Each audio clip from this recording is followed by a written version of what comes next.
Team Japan is a World Baseball Classic juggernaut, and Shohei is a global icon. How did America's national pastime become Japan's national obsession? Let me tell you the story of how it happened.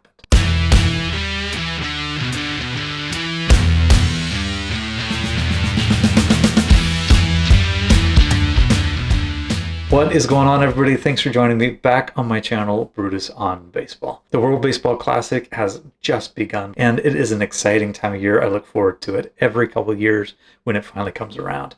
Who knows who's going to come out on top this year? Team Japan has been an absolute beast. Out of all the teams, they have been the best performer across all the years that they've played the game. But I've never really had a clear understanding of the game in Japan, where it came from, where it started, how it all evolved to be what it is today. I had never really thought about it in depth before, but this offseason with the World Baseball Classic coming up, I wanted to educate myself about it so I could tell you guys about it.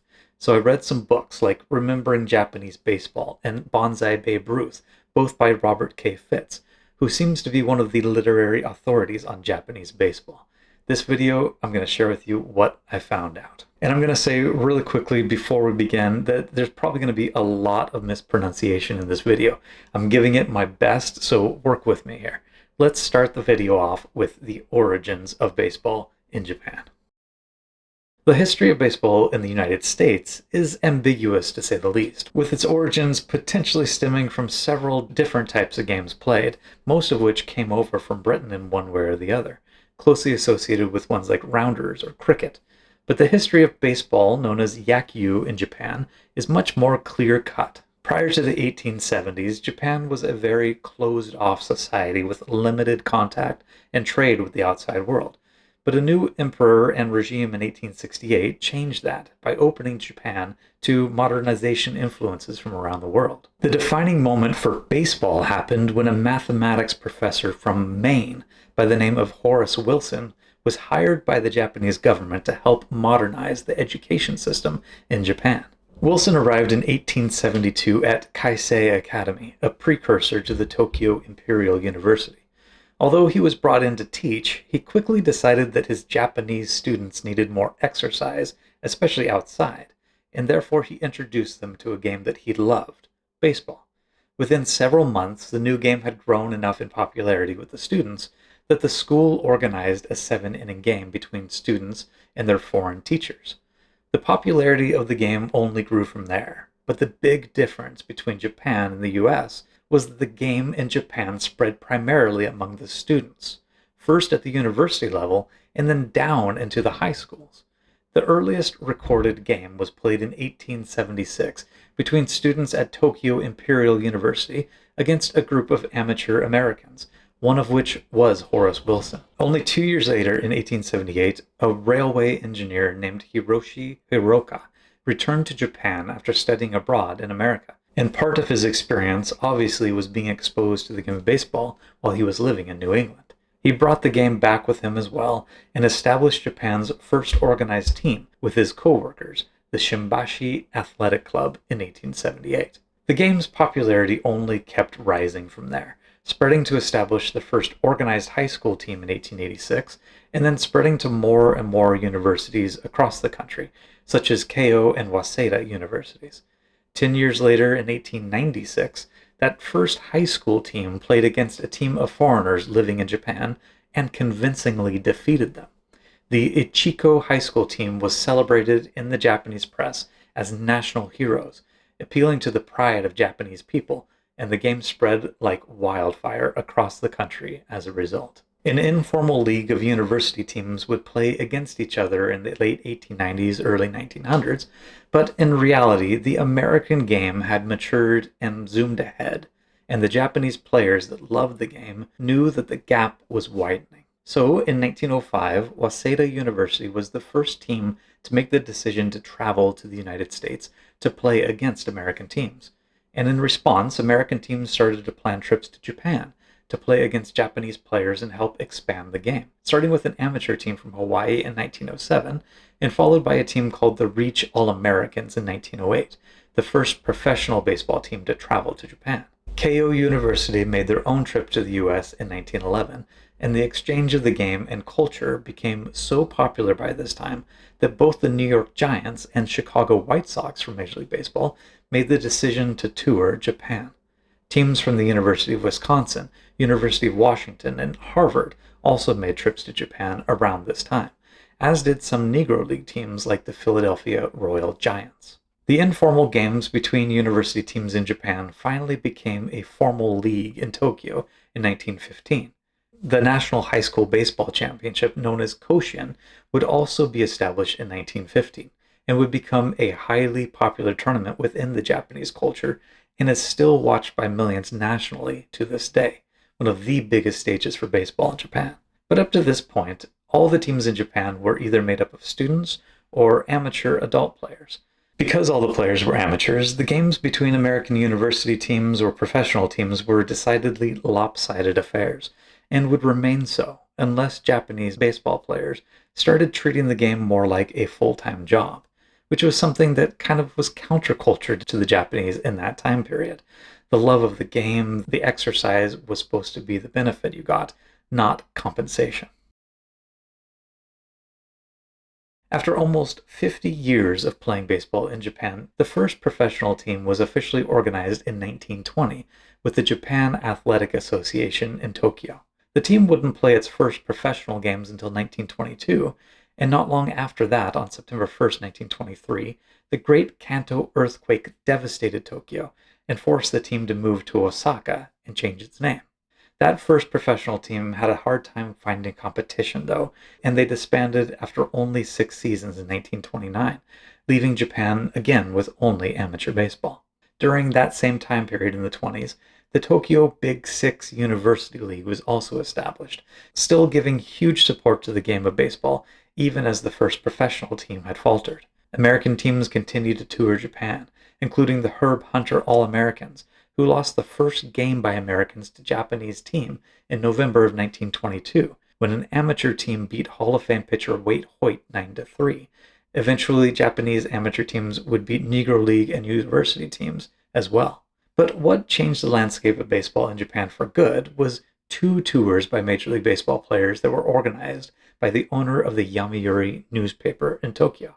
The first was in 1931, led by Lou Gehrig and Lefty O'Doul, but the second and more impactful was the 1934 Major League All-Star Tour, led by manager Connie Mack and Lefty O'Doul again, and featuring an incredible lineup of the stars of the day like Babe Ruth, Lou Gehrig, Jimmy Foxx, Charlie Gehringer, Lefty Gomez, and Earl Averill. Having players like Ruth, Gehrig, and Fox visit Japan was a resounding success.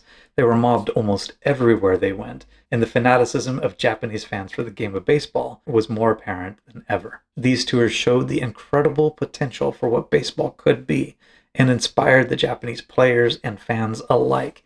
In order to challenge this juggernaut American team, though, Yomiuri brought the best players from across Japan together to form a single team, a team of professional players, so that the Major League stars wouldn't be playing against university teams this time around.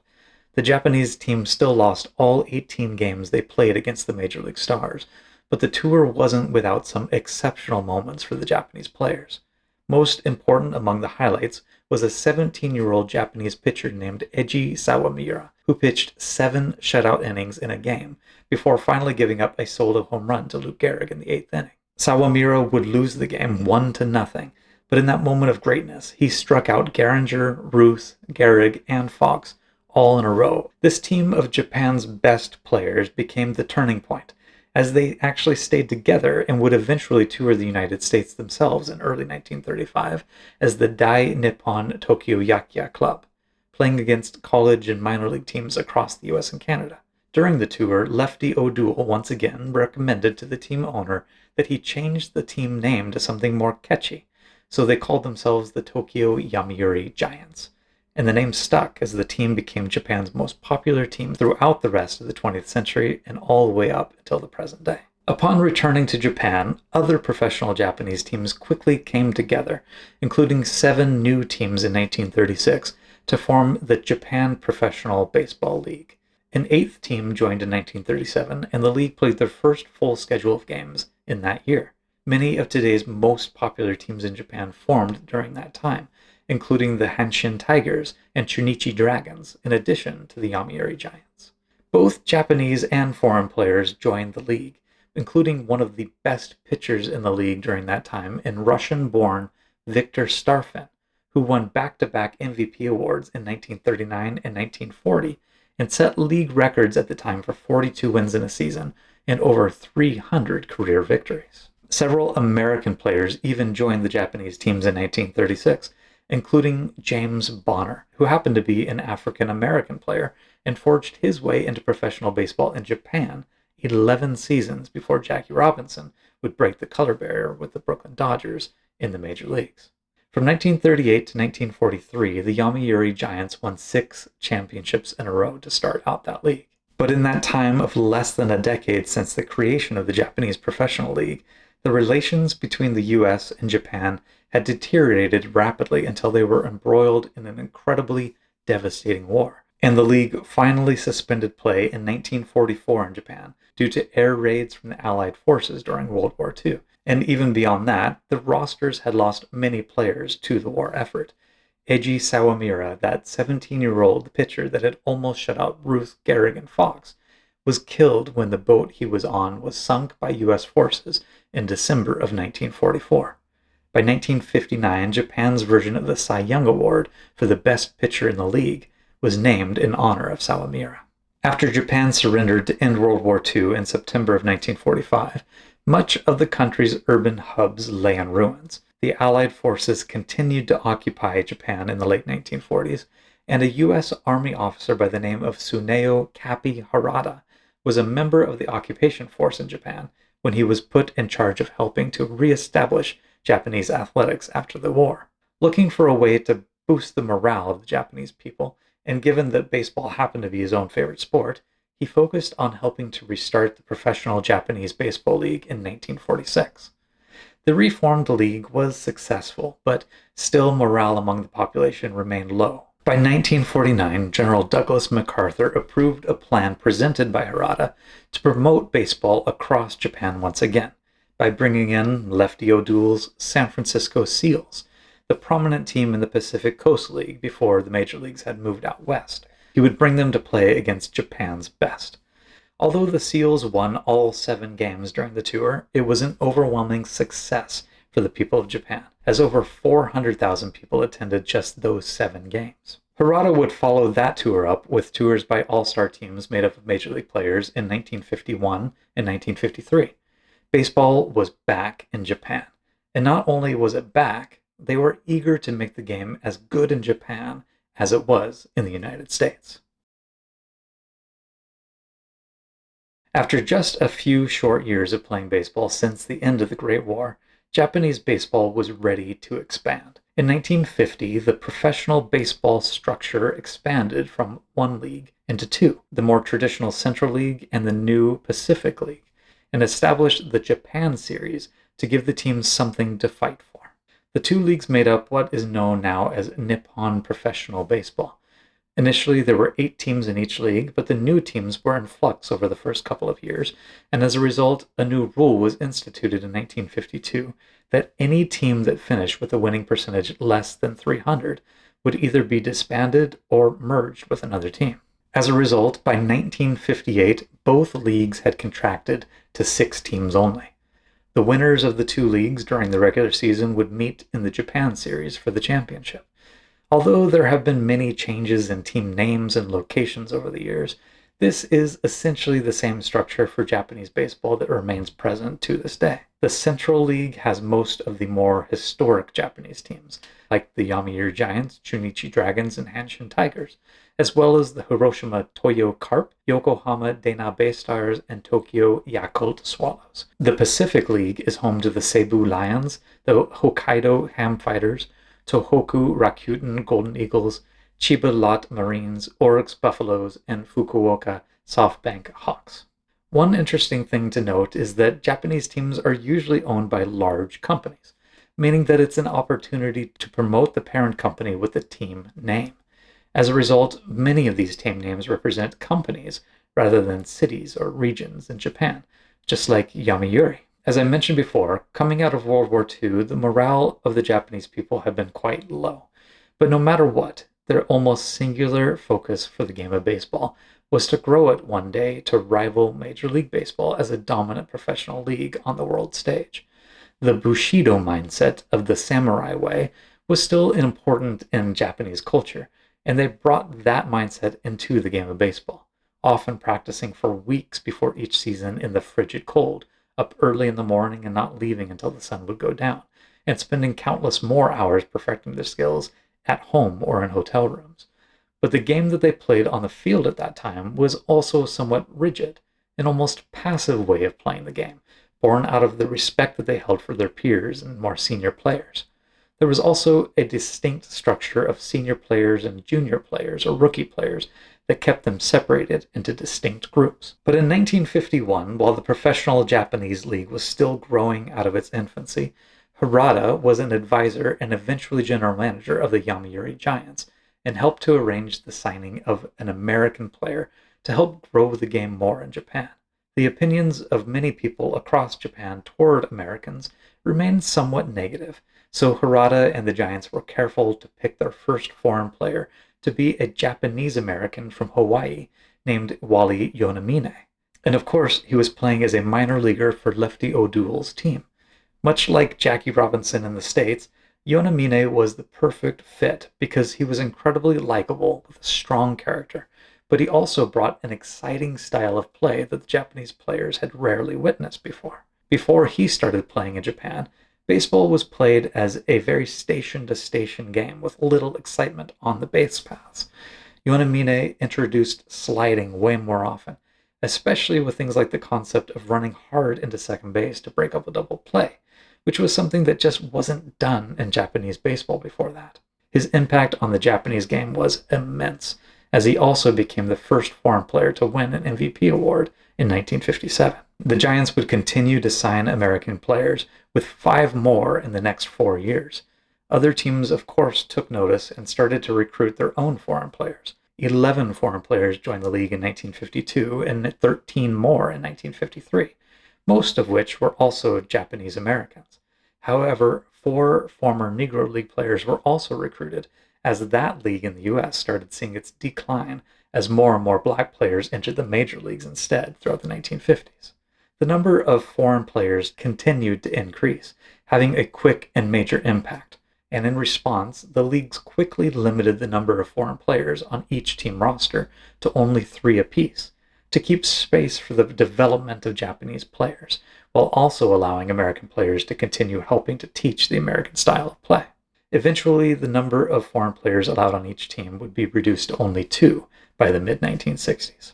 Major league teams continued to tour Japan as well throughout the 50s and 60s, including the Cardinals, the Giants, the Tigers, and the Dodgers, and the Yomiuri Giants would take their own tour of the U.S. for spring training to play against major league teams, as well as touring in South America and Australia. During this time of baseball exchange, there was another first that also happened, when a prospect by the name of Masanori Murakami became the first Japanese player to play in Major League Baseball.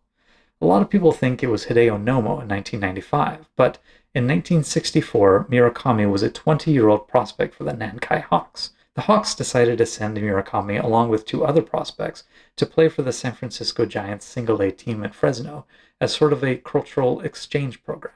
He was initially supposed to stay only until June, but the Hawks didn't call him back, and when August rolled around, the Giants were actually in need of bullpen help with the big league squad. Murakami had been performing so well that the Giants called him up to the big league team, where he proceeded to strike out 15 batters in 15 innings to the tune of a 1.8 ERA and a 2.02 ERA plus to finish off the stretch run of that season. Murakami performed so well that the Giants wanted to sign him to a longer contract, but the Hawks wanted him back in Japan too.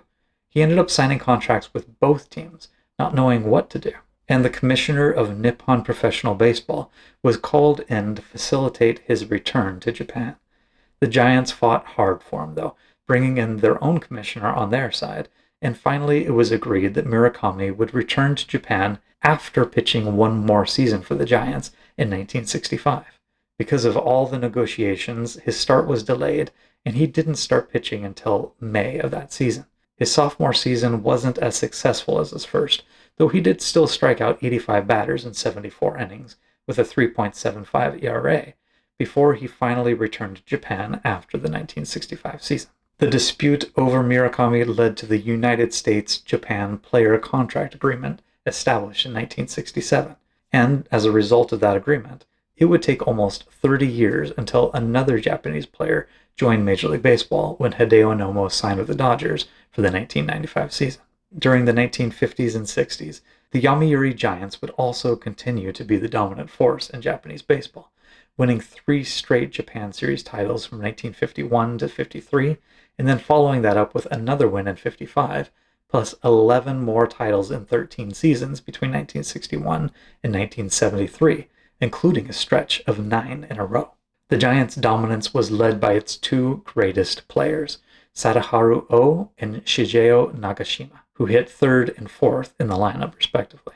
Both players would go down as 2 of the best ball players in Japanese history, as their careers mostly did overlap, and they helped the Giants to 11 titles while playing. Nagashima, known in Japan as Mr. Baseball, won MVP honors 5 times, essentially all the years that O didn't win it during their career. His final numbers weren't quite as gaudy as O's, although he did still hit .305 with almost 450 home runs in his career, but it was his cheery nature and infectious personality that won over the hearts of baseball fans across Japan. Meanwhile, Sadaharu Oh was most well known for his prodigious power, winning the Central League MVP 9 times and setting the single-season home run record of 55 in 1964, which has since been broken by Vladimir Valentin in 2013 when he hit 60. But O also won Triple Crowns in 73 and 74, and broke Hank Aaron's career home run record in 1977, when he finally hung up the cleats with 868 career home runs. Although it must be said that many of the ballparks in the Japanese league were significantly smaller compared to Major League parks, making a direct comparison very difficult. O and Hank Aaron would also have a home run derby competition head-to-head in November of 1974. O was only 34 years old at the time, and Hank Aaron was 40, reaching the end of his career. But Aaron still took home the crown in that head-to-head, 10 home runs to 9. In the midst of all of this, a scandal called the Black Mist Scandal also rocked Japanese baseball between 1969 and 1971. Over those seasons, several star players had been implicated in game fixing. The unraveling began in early 1969 when a foreign player, Carl Bowles, reported to a newspaper that some players were playing suspiciously. A pitcher on his team, Masayuki Nagayasu, was implicated in throwing the game and received a lifetime ban. The next spring, Nagayasu revealed several more players were also involved in throwing games across multiple teams, resulting in over 15 suspensions, fines, and even lifetime bans. In the end, only one team remained without a player implicated in the cheating scandal, and many Japanese fans left, especially in a culture where honesty and respect are so important. And the fallout caused 2 of the teams to eventually be sold as Japanese baseball entered a short, dark period. Possibly as a response to the dwindling interest in baseball in Japan in that time, the Pacific League instituted the designated hitter rule in 1975 to pick up the excitement for the game, only 2 seasons after the American League started using the DH in the major leagues. The Central League has continued all the way to the present day, while still having pitchers hit. However, they have agreed to start using the DH rule in 2027, essentially 5 years after the National League finally did the same in Major League Baseball. By the early 1980s, the tides of dominance had shifted from the Yomiuri Giants of the Central League to the Seibu Lions of the Pacific League. The Lions took home 8 Japan Series titles in 11 appearances out of 13 seasons between 1982 and 1994. They became known by the name Invincible Seibu. Their manager at this time was Masaki Mori, former catcher of the Yomiuri Giants during their incredible run from the mid-50s to the mid-70s. Mori would become the most decorated player in Japan's history, with 12 titles with the Giants while he was playing, and another 9 titles as a manager, primarily with the Lions, for a total of 21 Japan Series titles out of 27 appearances. The use of foreign players also made a strong surge forward in the 1980s and early 1990s, including guys like Randy Bass, who won 2 Triple Crowns in 1985 and 1986, and an MVP award in 1985, and he still holds the single-season batting average record of .389, as well as guys like Orestes Destrade and Greg Boomer Wells.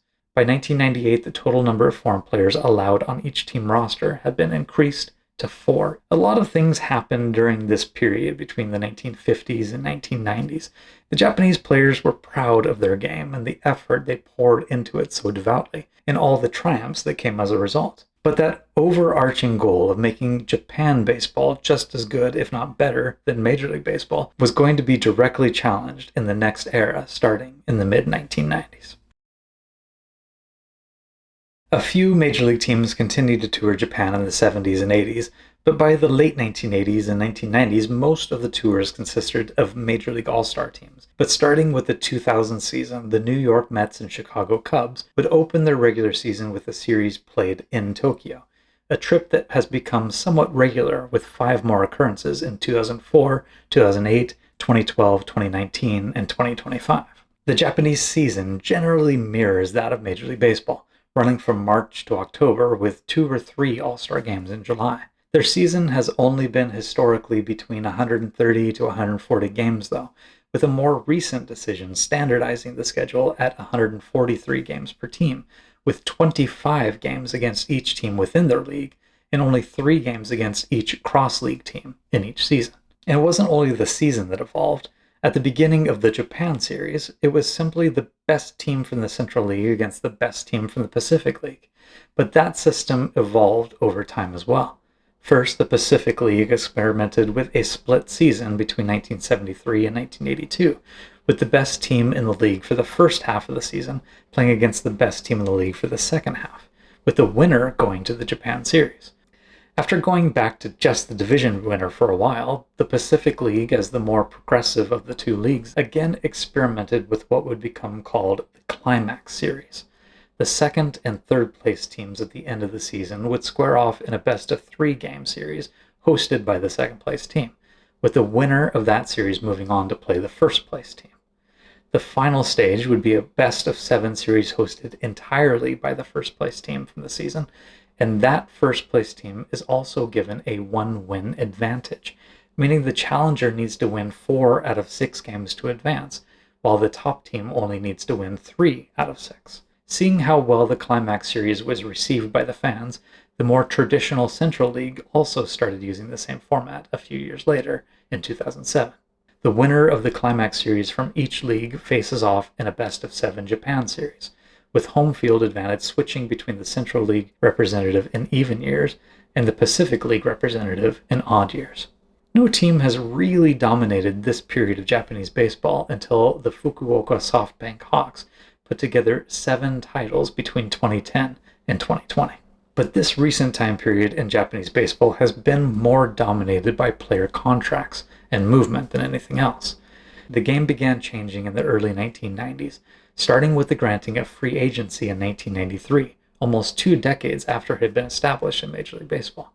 Japanese player contracts had something like a reserve clause that had been in Major League Baseball contracts for 100 years as well, up until the 1970s, that would keep players tied mostly to one team. The new free agency rules allowed players to sign with the team of their choice after either 7 or 8 years of service time, unless they want to play for a major league team, which then requires 9 years of service time in Japan. As I previously mentioned, Major League Baseball and Japanese baseball drafted that contract in 1967 that set out rules for Japanese players moving to the major leagues, which resulted in no Japanese players in the US between 1965 and 1995.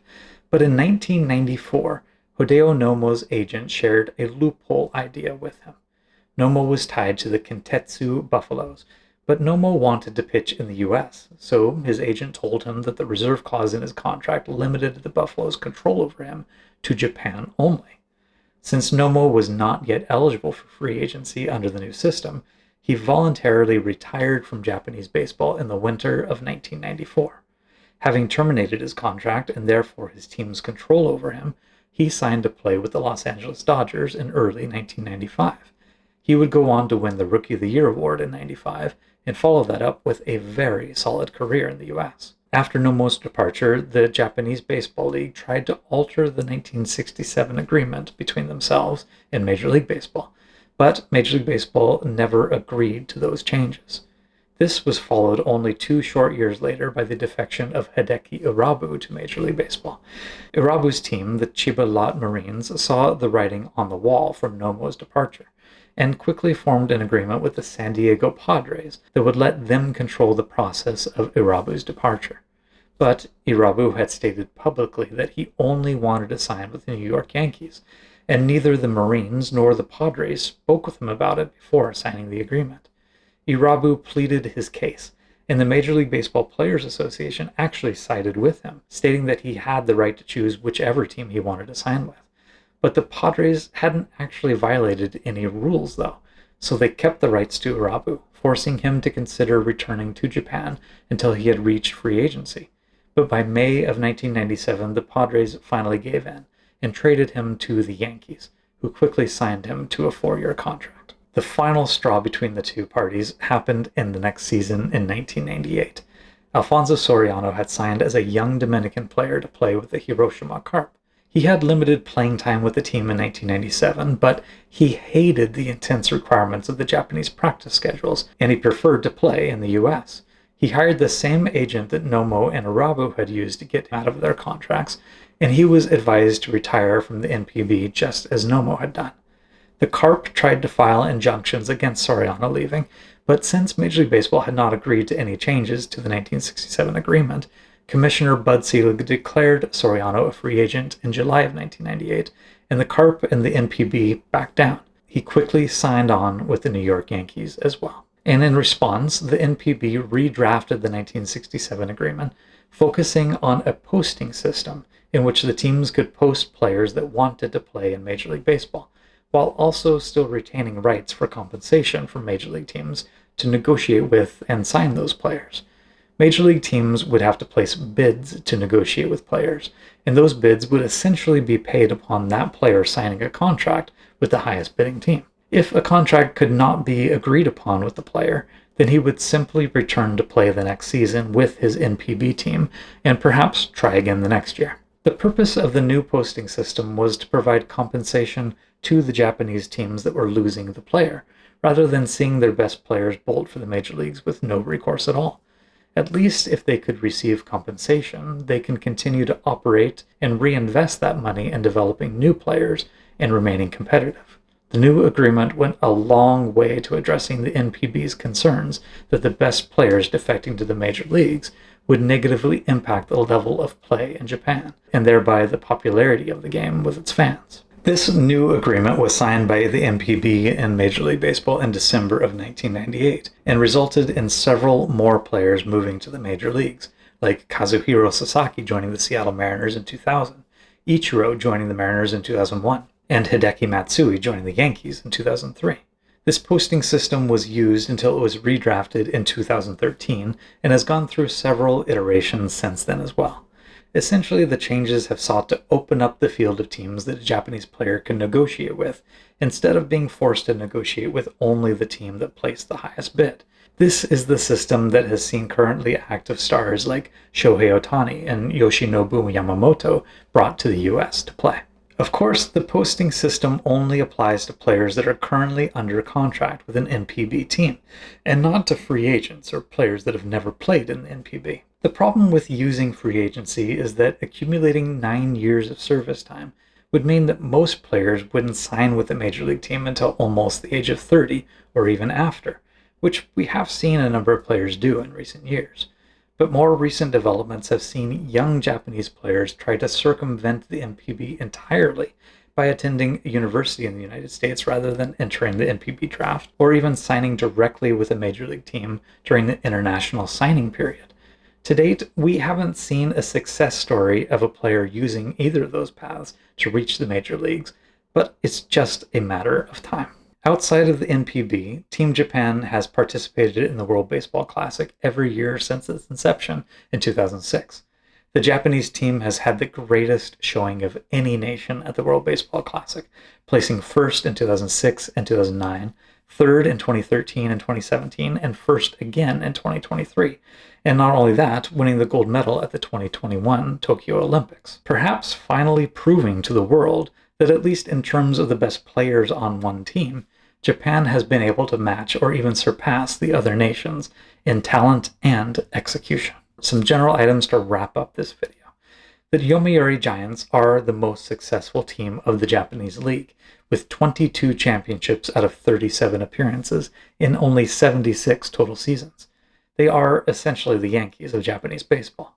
Some of their historic counterparts in the Central League, the Hanshin Tigers and Chunichi Dragons, for example, have won the least amount of championships, with only 2 apiece, due to having to go up against the Giants so often.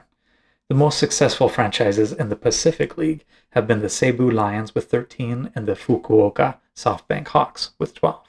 But despite the Giants' historic dominance on behalf of the Central League, the 2 leagues are actually tied at exactly 38 championships apiece, showing just how well balanced the talent between the 2 leagues historically has been.